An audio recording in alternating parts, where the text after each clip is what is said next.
Operation devil হান্টের দ্বিতীয় দিনে 12 জেলায় 154 জন গ্রেফতার। গাজীপুরের সাবেক এমপি চয়ন ইসলাম সহ গ্রেফতার 100।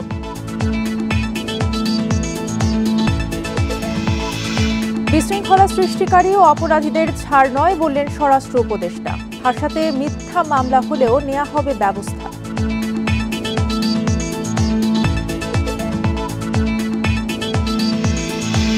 দেশে দুর্নীতির সবচেয়ে বড় উৎস ক্রয় প্রক্রিয়া, মন্তব্য দুদক চেয়ারম্যানের। সচেতন হলে দুর্নীতি লাঘব অনেকটাই সম্ভব।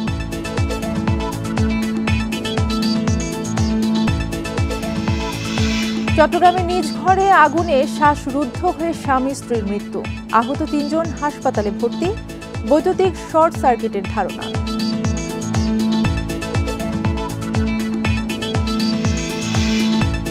যশোরে দালালের খপ্পরে পড়ে এক ভাই ইউক্রেন যুদ্ধে, আরেক ভাই মালয়েশিয়ার জেলে। ফিরিয়ে আনার আকুতি পরিবারের।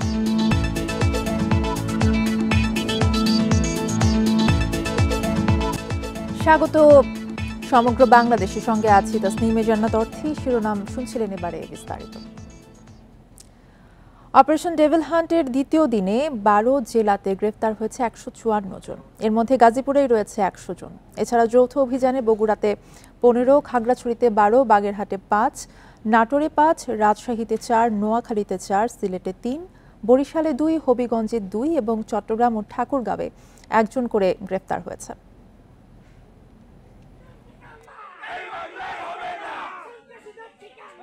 দ্বিতীয় দিনে রোববার মধ্যরাত থেকে সোমবার সকাল পর্যন্ত গাজীপুরের 5 থানা এলাকায় অভিযান চালায় যৌথ বাহিনী। এ সময় সিরাজগঞ্জ 6 আসনের সংসদ সদস্য চয়ন ইসলাম সহ গ্রেপ্তার হয়েছে 21 জন। বাকিরা বিভিন্ন মামলার আসামি। এ নিয়ে 2 দিনে গাজীপুরে গ্রেপ্তার হয়েছে 180 জন। সারা দেশে আপনার অপারেশন ডেভিল হান্ট চলছে। সেই ধারাবাহিকতায় আমাদের এখানে এই অপারেশন চলছে। অপারেশন ডেভিল হান্টের আমাদের যে লক্ষ্য উদ্দেশ্য, সেই লক্ষ্য উদ্দেশ্যের ভিত্তিতে এই 61 জন গ্রেফতার হয়েছেন। খাগড়াছড়িতে গ্রেপ্তার হয়েছে 4 আওয়ামী লীগ নেতাসহ 12 জন। এর মধ্যে দীঘিনালায় 6 জন, গুইমারায় 4 এবং সদর ও মহালছড়িতে রয়েছে 2 জন। রাজশাহী সিটি কর্পোরেশনের 8 নম্বর ওয়ার্ড আওয়ামী লীগের সহসভাপতি নয়ন শেখ সহ গ্রেপ্তার হয়েছে 4 জন। সবার বিরুদ্ধে হত্যাসহ একাধিক মামলা রয়েছে। সিলেটে ছাত্র আন্দোলনে হামলা, হত্যাসহ নানা মামলায় আওয়ামী লীগ ও সহযোগী সংগঠনের 3 নেতাকর্মীকে গ্রেপ্তার করা হয়েছে। এছাড়া যৌথ অভিযানে হবিগঞ্জে 2, নোয়াখালীতে 4 এবং বাগেরহাটে 1 জনকে গ্রেপ্তার করা হয়েছে। তাপস সরকার, ইন্ডিপেন্ডেন্ট নিউজ। বিশৃঙ্খলা সৃষ্টিকারী ও অপরাধীদের কোনো ছাড় দেওয়া হবে না বলে হুঁশিয়ারি দিয়েছেন স্বরাষ্ট্র উপদেষ্টা জাহাঙ্গীর আলম চৌধুরী। বলেন, অপারেশন ডেভিল হান্টে ছোট বড় সব অপরাধী ধরা পড়বে। দুপুরে রাজশাহী জেলা প্রশাসকের সম্মেলন কক্ষে সার্বিক আইন শৃঙ্খলা পরিস্থিতি নিয়ে মতবিনিময় সভায় তিনি কথা বলেন। এ সময় তিনি আরও বলেন, কোনো নিরপরাধ ব্যক্তি যেন মিথ্যা মামলায় হয়রানির শিকার না হয় সে বিষয় নিয়ে আইন শৃঙ্খলা বাহিনী কাজ করছে। এমন ঘটনায় কেউ জড়িত থাকলে তার বিরুদ্ধেও ব্যবস্থা নেওয়া হবে। এছাড়া চাঁপাইনবাবগঞ্জ সীমান্তে ভারতের উস্কানিমূলক আচরণে স্থানীয় জনগণ আইন শৃঙ্খলা বাহিনীর সাথে কাজ করে মোক্ষম জবাব দিয়েছে বলেও জানান তিনি। এছাড়া রমজানে ব্যবসায়ীরা দ্রব্যমূল্য সহনীয় পর্যায়ে রাখবে বলে আশা প্রকাশ করেন উপদেষ্টা।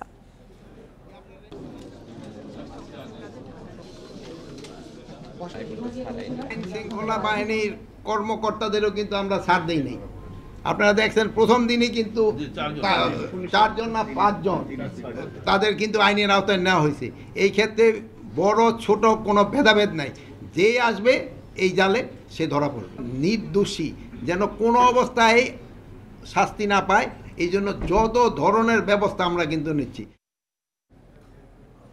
অপারেশন ডেভিল হান্ট সহ গাজীপুরের আইন শৃঙ্খলা পরিস্থিতি নিয়ে জানাতে আমাদের সাথে এই মুহূর্তে যুক্ত আছেন সহকর্মী আবুল হাসান। আবুল হাসান, অপারেশন ডেভিল হান্টের দ্বিতীয় দিনে কিন্তু 12 জেলা থেকে 154 জনকে এখনো পর্যন্ত গ্রেফতার করা হয়েছে। গ্রেফতারকৃতদের বিষয়ে বিস্তারিত কি জানা গেছে? অপারেশন ডেভিল হান্ট যৌথ বাহিনী অভিযান পরিচালনা করছে, সেই বিষয়টি নিয়ে আজকে গাজীপুর মহানগর পুলিশ কমিশনার যেটি বলছেন যে এই যে অভিযান সেটি হচ্ছে দুষ্কৃতিকারী, সন্ত্রাসী এবং যারা অস্ত্র মজুতকারী তাদের বিরুদ্ধে, কোনো দল বা কোনো গোষ্ঠীর বিরুদ্ধে না। যারা এই অপরাধের সাথে জড়িত সেই আওয়ামী লীগ বা যে কোনো দল সেই তাদের বিরুদ্ধে এই অভিযানটি এখানে তারা করছেন বলে আমাদেরকে পরিষ্কারভাবে জানিয়ে দিয়েছেন। এবং গত রাত্রে যে অভিযানটি হয়েছে সেই অভিযানে আমরা জেনেছি যে 100 জন গ্রেপ্তার হয়েছেন এবং এই 100 জনের মধ্যে অধিকাংশ আওয়ামী লীগের এবং সহযোগী সংগঠনের নেতাকর্মী বলে আমরা জানতে পেরেছি। এবং এর মধ্যে একজন সাবেক এমপি রয়েছেন যিনি সিরাজগঞ্জ 6 আসনের সংসদ সদস্য ছিলেন এবং 2জন যুব মহিলা লীগের নেত্রী গ্রেপ্তার হয়েছেন থেকে। এবং যারা গ্রেপ্তার হয়েছেন তারা ছাত্রলীগ যুবলীগের বিভিন্ন পর্যায়ের ইউনিটের সাথে যুক্ত রয়েছেন বলে আমরা জানতে পেরেছি। এবং দুপুরের পর তাদেরকে আদালতে আনা হয়েছে এবং পুলিশ বলছেন যে এই অভিযান তারা অব্যাহত করবেন যতক্ষণ পর্যন্ত এই যে সন্ত্রাসী যারা রয়েছেন, দুষ্কৃতিকারী যারা রয়েছেন, যারা মানুষের জানমাল নিরাপত্তায় বিঘ্ন সৃষ্টি করতে চান তাদের ব্যাপারে তারা জিরো টলারেন্স নীতিতে এই অভিযানটা চালাচ্ছেন বলে আমাদেরকে জানিয়েছেন। আরেকটি বিষয় আপনাকে বলে রাখি, গত রাত্রে সোহেল ইসলাম নামে যে সদস্য গ্রেপ্তার করা হয়েছে তাকে আজকে সিরাজগঞ্জের শাহজাদপুর থানা পুলিশের কাছে হস্তান্তর করা হয়েছে। আমরা গাজীপুর পুলিশ কথা বলছেন, তিনি আমাদেরকে বলছেন যে যেহেতু তার বিরুদ্ধে কয়েকটি মামলা রয়েছে এবং সেই মামলার প্রেক্ষিতে। জি, ধন্যবাদ আপনাকে। আবুল হাসান জানাচ্ছিলেন গাজীপুর থেকে। দেশে দুর্নীতির সবচেয়ে বড় উৎস ক্রয় প্রক্রিয়া বলে মন্তব্য করেছেন দুদক চেয়ারম্যান মোহাম্মদ আব্দুল মোমেন। ক্রয় প্রক্রিয়াতে সচেতন হলে দুর্নীতি অনেকটাই দূর করা সম্ভব বলেও জানান তিনি। সকালে মুন্সিগঞ্জের গজারিয়ায় এক অনুষ্ঠানে তিনি আরও বলেন, দুর্নীতির অনেক আসামি বিদেশে বসে আছে, তাদের ফিরিয়ে এনে কাঠগড়ায় দাঁড় করানো হবে। স্বাস্থ্য খাতে দুর্নীতির প্রসঙ্গ টেনে দুদক চেয়ারম্যান বলেন, আগে মেডিকেল সেক্টরে ঠিকাদার ইচ্ছামতো মালামাল ক্রয় করত, সেসব যন্ত্রপাতি কোনো কাজেই আসছে না, এমনকি বেশিরভাগ যন্ত্রই অকেজো হয়ে পড়ে আছে। কর্মশালায় দুদকের বিভিন্ন পর্যায়ের 30 জন কর্মকর্তা অংশ নেন।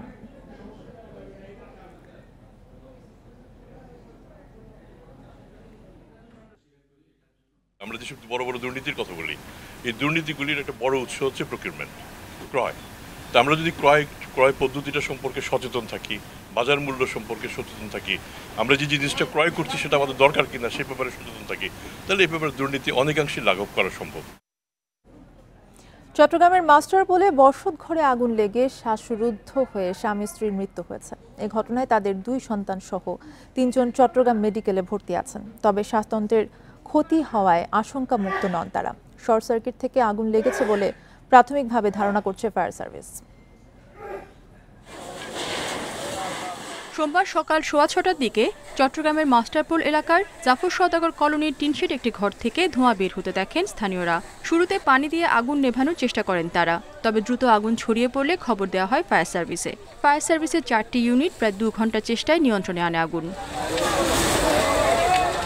আগুন নিয়ন্ত্রণে আসার আগেই পুড়ে ছাই পেয়েছে 10টি কাঁচা ঘর। সহায় সম্বল হারিয়ে দিশেহারা এসব ঘরের বাসিন্দারা। 2.5 লাখ টাকা ছিল, একবারই স্বর্ণ ছিল, বাড়ির দলিল ছিল, বাড়িতে গরুটা মোবাইল তিলে তিলে করে জমাইছি। 7 লাখ টাকার মতো ফলার বিয়ের জন্য, তারপরে দোকানের টাকা ছিল প্রায় 1,20,000 টাকা, রাত্রে আনছি এগুলো। আগুনের সময় বাঁচার জন্য পরিবারের 4 সদস্যকে নিয়ে বাসার টয়লেটে ঢুকে পড়েন কলোনির বাসিন্দা মোহাম্মদ ইলিয়াস। সেখানে শ্বাসরুদ্ধ হয়ে মারা যান তিনি ও তার স্ত্রী পারভিন। আহতরা সংখ্যামুক্ত নন বলছেন চিকিৎসক। এই রুমের ভিতরে গ্যাস ধুমারে যায় লাগছে, লাগার পরে টয়লেটে যায় তারা থান লইছে, পানি আছে এই নিয়ন্ত্রণ করে গেছে। আজকে সকালে হঠাৎ শুনি 7টা বাজে আগুন লাগছে, তারা নাকি মেডিকেল নিয়ে আসছে তাদেরকে। মেডিকেল এসে দেখতেছি খালা মারা গেছে, খালু মারা গেছে। ওদের আপনি গিয়ে দেখবেন যে বেসিক্যালি কোনো বার্ন নাই, কিন্তু শ্বাসনালী পড়ে গেছে এবং ওদের কিন্তু রিস্ক আছে। 72 ঘন্টা না গেলে আসলে রিস্ক ফ্রি বলা যায় না। আমরা আইসিইউর চেষ্টা করতেছি। আগুনের ক্ষয়ক্ষতির পরিমাণ 15 লাখ টাকা বলে দাবি ভুক্তভোগীদের। Independent news. 6 বছর ধরে বিকল বরিশালের শেরে বাংলা মেডিকেল কলেজ হাসপাতালের চক্ষু বিভাগের অত্যাধুনিক লাসিক মেশিনটি। চোখের ছানি অপারেশনের ফ্যাকো মেশিনও 7 মাসের বেশি সময় ধরে অকেজো, তাই চোখের চিকিৎসা দিতে বেগ পেতে হচ্ছে চিকিৎসকদের। বরিশালের শেরেবাংলা মেডিকেল কলেজ হাসপাতালের চক্ষু বিভাগে ল্যাসিক মেশিন সংযোজন হয় 2014 সালে। 2019 সালে মেশিনটি বিকল হয়ে যাওয়ার পর থেকে ল্যাসিক মেশিনের সুবিধাবঞ্চিত রোগীরা। আর চোখের ছানি অপারেশনের ফ্যাকো মেশিনটি অকেজো গত বছরের জুন থেকে। আমরা গরিব মানুষ, আমাদের তো অত টাকা খরচা করে ছানি অপারেশন করা সম্ভব না। যদি মেডিকেলে এটা ভালো মেশিন থাকতো তো আমাদের জন্য অনেক সুবিধা হইতো। অপারেশন আমি শুনছি নাকি হাতে অপারেশন করে, তো আমার একটু ভয় লাগতেছে। চিকিৎসকরা বলছেন ল্যাসিক ও ফ্যাকো মেশিন অকার্যকর থাকায় রোগীদের কাঙ্ক্ষিত সেবা দিতে পারছেন না তারা। ফ্যাকো সার্জারিটা আমরা পৌঁছে দিতে পারতেছি না, তবে আমাদের এখানে অ্যাভারেজ 15-20 জন ছানি রোগী আসে। তো আমরা সেটা নর্মাল ওইটা আগে যে কনভেনশনাল যে পদ্ধতি ছিল সেই পদ্ধতিতে আমরা অপারেশন করে দিচ্ছি। হাসপাতাল কর্তৃপক্ষ জানিয়েছে ল্যাসিক মেশিনটি আর চালু করা সম্ভব নয়, তবে দ্রুত ফ্যাকো মেশিনটি চালুর উদ্যোগের কথা জানিয়েছে কর্তৃপক্ষ। এটা ধরেন নিয়ে চালাতে পারবে, মানে আমাদের অন্য কোনো হায়ার সেন্টারে বা এনআইওতে, তাহলে সেখানে আমরা ট্রান্সফার করার চিন্তা ভাবনা করব। আর একটা হলো যে ফ্যাকো মেশিন, সেটা তো ফ্যাকো মেশিন তো আমাদের অনেক ফ্যাকো হয়েছে, বর্তমানে আমাদের ক্যাসেট নেই, ক্যাসেট চলে আসবে কিছুদিনের মধ্যে, আসলে নতুন করে চালু হবে। বরিশাল শেরেবাংলা মেডিকেল কলেজ হাসপাতালের চক্ষু বিভাগে দিনে গড়ে রোগী ভর্তি হন 15 জন, আর বহির্বিভাগে চিকিৎসা নেন 160 রোগী। Independent news. এই বিষয়ে আরও জানাতে আমাদের সাথে যুক্ত হয়েছেন সহকর্মী আলামিন। আলামিন, 6 বছরেরও বেশি সময় ধরে কিন্তু এই ল্যাসিক মেশিন এবং ফ্যাকো মেশিনটি অকেজো হয়ে পড়ে আছে, কর্তৃপক্ষের পক্ষ থেকে কোনো ব্যবস্থা কেন নেওয়া হচ্ছে না?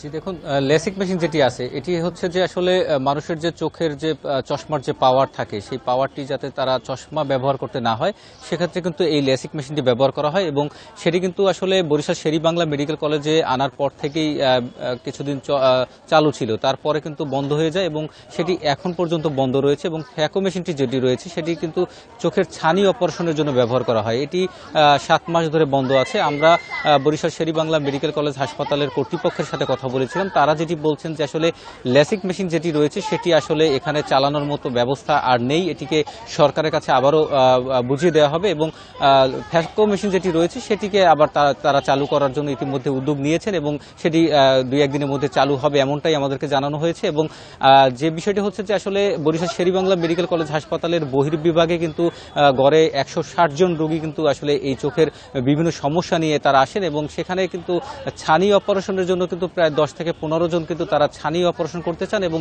তাদেরকে বরিশাল শেরেবাংলা মেডিকেল কলেজের চক্ষু বিভাগ রয়েছে সেখানে ভর্তি করা হয়, এবং সেখানে কিন্তু তারা থেকে আসলে এই অপারেশনটি করে থাকেন। যদি ফ্যাকো মেশিনের মাধ্যমে অপারেশনটা করানো হয় সেক্ষেত্রে কিন্তু রোগীকে বেশি দিন হাসপাতালে স্থায়ী থাকতে হয় না, এবং এখন যে পদ্ধতিতে আসলে সনাতন পদ্ধতি যেটি বলা হয় হাতে করা হচ্ছে সেই পদ্ধতিতে কিন্তু রোগীকে বেশ কয়েকদিন হাসপাতালে থাকতে হয়, যার ফলে কিন্তু আসলে রোগীর সময়ের একটি বিষয় থাকে, এবং রোগীর যে আসলে সঠিক যে চিকিৎসা সেই চিকিৎসাটি কিন্তু আসলে বিঘ্নিত হয়। সেক্ষেত্রে কিন্তু চিকিৎসকরা কিন্তু আন্তরিকতার সাথে তারা এই বিষয়টি বলছেন যে আসলে তারাও চাচ্ছেন যে ছানি অপারেশনের জন্য যে ফ্যাকো মেশিনটি রয়েছে সেটি যাতে দ্রুত চালু করা হয়, সেই উদ্যোগটি নেওয়ার কথাও কিন্তু তারা জানিয়েছেন। বারবার কিন্তু স্বাস্থ্য মন্ত্রণালয়ে এটি কিন্তু জানানো হয়েছে, এবং সেই মন্ত্রণালয়ে জানানোর কেন্দ্রিকভাবেই কিন্তু আসলে তারা এই মেশিনটি খুব দ্রুত চালু করা হবে এমনটাই আমাদেরকে জানিয়েছেন। এবং রোগীরা যেটি বলছেন যে হাসপাতালে যে 2টি মেশিনের ব্যবস্থা করা হয়েছে এই মেশিন দুটি যদি চালু থাকতো সেক্ষেত্রে কিন্তু তারা বাইরে যে পরিমাণ অর্থ ব্যয় হয় তাদের, সেই অর্থ থেকে কিন্তু তারা আসলে মুক্তি পেত। এবং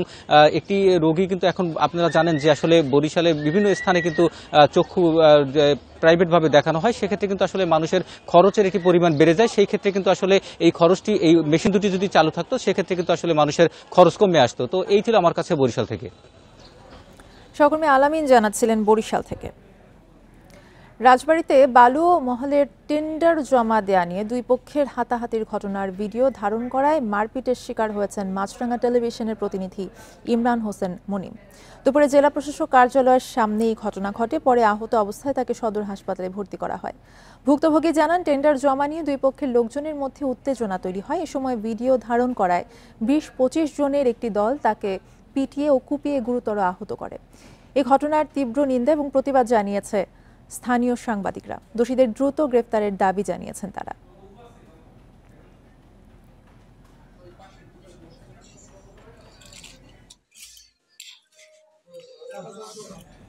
অপপ্রচার ও মহাসড়ক অবরোধ করে জনদুর্ভোগ সৃষ্টির প্রতিবাদে সংবাদ সম্মেলন করেছে বৈষম্য বিরোধী ছাত্র আন্দোলন সিরাজগঞ্জে জেলা কমিটি। সকালে জেলা প্রেস ক্লাবের হলরুমে সংবাদ সম্মেলন করে তারা। এ সময় তারা বলেন, গত 8 ফেব্রুয়ারি বৈষম্য বিরোধী ছাত্র আন্দোলন 84 সদস্যের জেলা কমিটি গঠন করে। এতে চাঁদাবাজি ও দখলের সাথে জড়িতদের বাদ দেওয়া হয়। পদবঞ্চিতরা ক্ষুব্ধ হয়ে নবগঠিত কমিটির বিরুদ্ধে অপপ্রচার চালাচ্ছে। কোনো ছাত্র সংগঠনে পদবি নেই এমন ছাত্রদেরও বিভিন্ন কমিটিতে স্থান দেওয়া হবে বলে জানান তারা। সংবাদ সম্মেলনে বৈষম্য বিরোধী ছাত্র আন্দোলন জেলা কমিটির আহ্বায়ক সজীব সরকার সহ নেতাকর্মীরা উপস্থিত ছিলেন।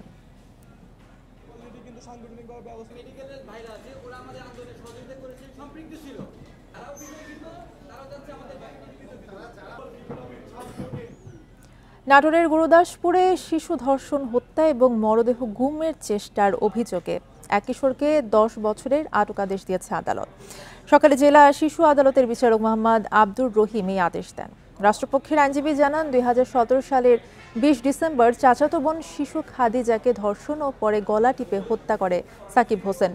পরে মরদেহ বস্তাবন্দি করে পুকুরে ফেলে দেয়। 2 দিন পর পুকুর থেকে উদ্ধার হয় মরদেহ। এই ঘটনায় সাকিবকে গ্রেফতার করা হয়। ঘটনার সময় সাকিব হোসেনের বয়স 16 বছর হওয়ায় কিশোর অপরাধ হিসেবে তাকে 10 বছরের আটকাদেশ দেওয়া হয়েছে।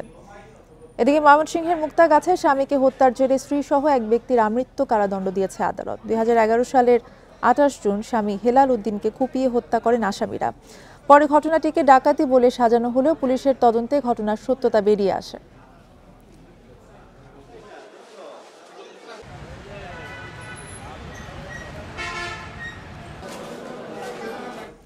ঝিনাইদহের শৈলকুপায় এক গৃহবধূর মৃত্যুর কারণ নিয়ে ধোঁয়াশার সৃষ্টি হয়েছে। ঘটনার পর থেকে পলাতক রয়েছেন তার আসামি। গতরাতে উপজেলার কাউদিয়া গ্রামে এই ঘটনা ঘটে। পুলিশ জানায়, আবুল বাসেরের স্ত্রী পপি খাতুন রোববার রাতে হঠাৎ অসুস্থ হলে উপজেলা স্বাস্থ্য কমপ্লেক্সে নিয়ে গেলে চিকিৎসক তাকে মৃত ঘোষণা করেন। এই ঘটনার পর থেকে তার স্বামী আব্দুল বাসের পলাতক রয়েছেন। নিহতের স্বজনেরা হত্যার অভিযোগে তার বাড়ি ভাঙচুর ও অগ্নিসংযোগ করেছে। পরে ফায়ার সার্ভিস গিয়ে আগুন নেভায়। মৃত্যুর কারণ রহস্যজনক হওয়ায় মরদেহ ময়না তদন্তের জন্য সদর হাসপাতালে পাঠানো হয়েছে।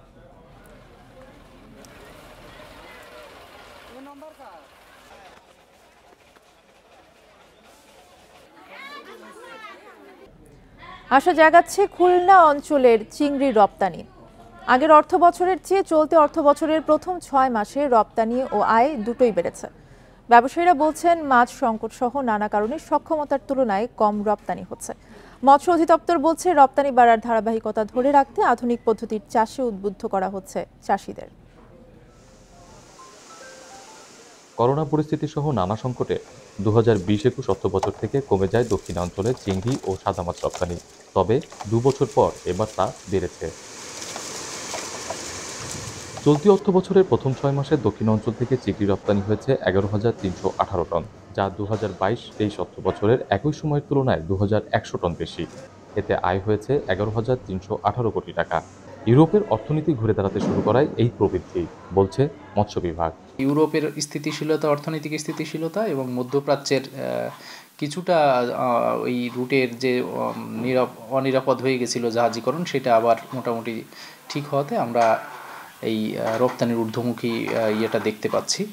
রপ্তানিকারকরা বলছেন, আয় কিছুটা বাড়লেও সেটা কতদিন থাকবে তা নিয়ে রয়েছে সংশয়। আমরা মাত্র 10-12% কাঁচামাল পাই আমাদের ক্যাপাসিটি অনুযায়ী। উৎপাদন বৃদ্ধির জন্য আমাদের ভালো মানের পোনা দরকার। আমরা যে পোনাগুলো মার্কেটে আসতেছে ভাইরাস যুক্ত পোনা, এই পোনা দিয়ে ভালো কোনো কিছু আশা আমরা করতেছি না।